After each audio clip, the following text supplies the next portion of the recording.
আর আজকে জুমার দিন আমারে 2 রাকাত জুমার নামাজ পড়ার সুযোগ দে। ও নবীর উম্মতেরা, নবীর আশিকেরা, হুসাইনের আশিকেরা গো, এই 2 রাকাত নামাজ জুমার নামাজ ছাইরো না, আমার নবীর শাফায়াত নসিব হবে না। রক্তে লাল হইয়া যদি হুসাইন 2 রাকাত জুমার নামাজ পড়তে পারে গো, আজকাল থেকে কথা দিতে হবে জীবনে কোনোদিন জুমার নামাজ ছাড়তে পারবা না। জুমার নামাজ আদায় করতে সময়টুকুন দিলে নামাজ শুরু করে দিলেন, রুকু সিজদার কাজ শেষ করে তাশাহুদে বসে সালাম ফিরানোর আগ পর্যন্ত কাছাকাছি বসে বসে এই যে সৈন্যরা নামাজের ভিতরে প্রত্যক্ষদর্শীরা বলেন এক একটা করে তীর মারে হুসাইনের গায়ে।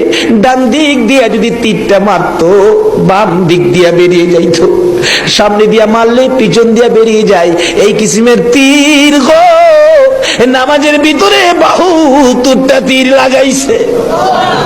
হুসাইন সালামটা ফিরাইয়া নানা গো কইয়া কালতে কালতে জমিনে গড়াগড়ি শুরু করে দিলে।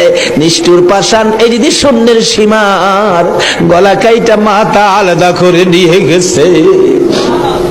হুসাইন শহীদ হয়ে যায়। ওদিকে দিয়ে ডাকতেছে। মহরমের 10 তারিখ সন্ধ্যা যখন হয়ে গেল, উম্মে সালমা বলেন